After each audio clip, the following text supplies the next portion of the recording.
When things are getting a bit too much and you need some respite, try a technique called oceanic breath for instant calm and relaxation. Breathe in through your nose with a slight constriction in your throat so that your inhale makes a sound like this. When you breathe out, close your mouth and match that sound, like you are sighing with your mouth shut, like this.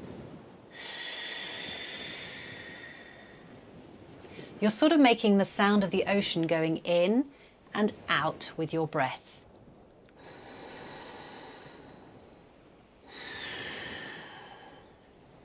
Doing that, inhale for 4 counts. 1, 2, 3, 4. And exhale for 4 counts. 1, 2, 3, 4. And repeat 10 times for instant calm. My second wellbeing tip for the holidays is simply to pause. I say simply, but pausing can be much harder than it sounds. As someone who always has 1,000,001 things to do, I find it hard to actively pause. But we all have to hit that off switch from time to time, to take stock, to reset, to reboot. So take a pause. An active pause. Pause and listen. Listen to what's out there, and then listen to what's in here. What is here right now?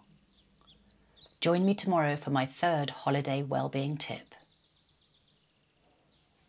Today, my wellbeing tip is to take time to process what is really going on in here.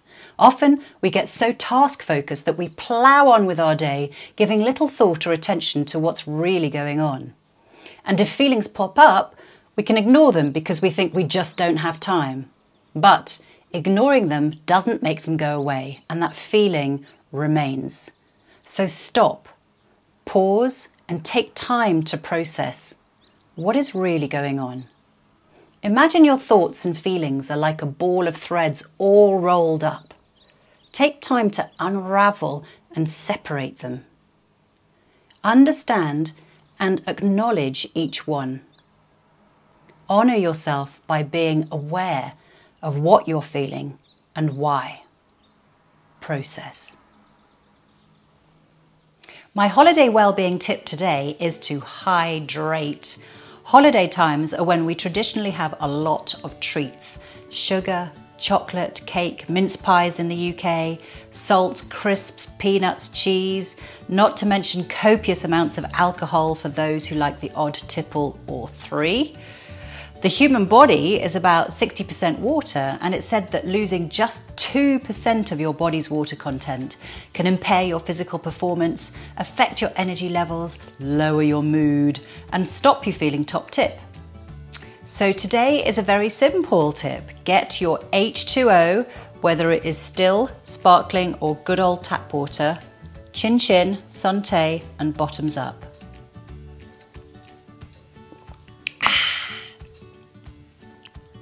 Today's wellbeing tip is to stretch it out. I'm here in my festive leggings, looking like 2 sausages wrapped in tin foil to tell you you don't have to be an expert yogi. Anyone can stretch it out. Just remember, stretch it up, stretch it down, stretch halfway up, stretch down, stretch it all the way up, stretch to the side and the other side. Then arms like you're cuddling someone, twist to the side and then the other side. Then clasp your hands together at the back, grab a towel if you can't reach and hold both ends. Lift them up, and if it feels good, bend your knees, fold from the hips and hang down. Repeat that 2 to 3 times and that's it. Namaste. Today's wellbeing tip is to move it, move it, move it. Whatever way you like, walking, dancing, cardio, anything to make you a little out of breath and a little bit pink in the cheek. 30 minutes a day to get that heart pumping and the circulation going, and the feeling of virtuous smugness that you've done it. Today's wellbeing tip is about getting out into nature. Switch off the telly, close the laptop, put down the smartphone and take yourself out to surround yourself in whatever nature you can. I live in London, but I'm really lucky to have this park not too far from where I live. I come here every day, rain or shine. It makes me feel so good. Trees, grass, fresh air, sky, all of which remind me I'm a small part of a wider world and the seasons that come and go. In difficult times such as these, nature reminds me that one way or another, this too shall pass. Okay, my friends, would you believe it? Get the pun. We are on day 8 of my wellbeing tips for the holidays. And today my recommendation is that you get out and forest bathe. So find a park or a forest with some big trees or whatever you can find and take some time just to be with the trees. Just bathe in their presence. I'm going to suggest you go as far as picking a big one like this and giving it a hug. This tree has been here for hundreds of years before me and hopefully will be here for many more long after I'm gone. It's weathered a lot of storms and basked in a lot of sunshine. In tree terms, it's been there and done that. It's gnarly but resilient. And I take comfort in that, and I hope you do too.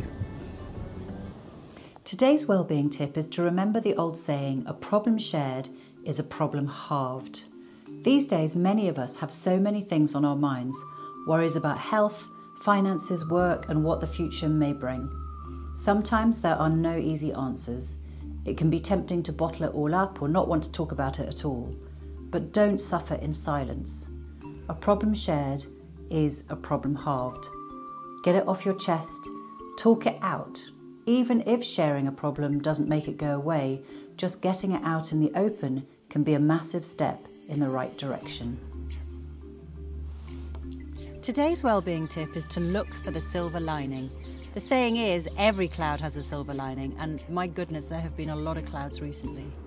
But if you had to look and work out what the silver lining was for each of your clouds, the one positive thing, what would it be? What would be the light in the dark, the positive amidst the negative? Look for the silver lining, no matter how big or small. Putting your feet up is a time-honoured tradition when it comes to resting and relaxing, and my wellbeing tip for today is to remember to do it.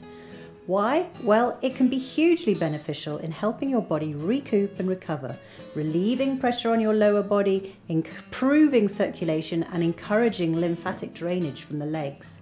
So whether it's feet up on the sofa or a full-on headstand, one way or the other, put your feet up.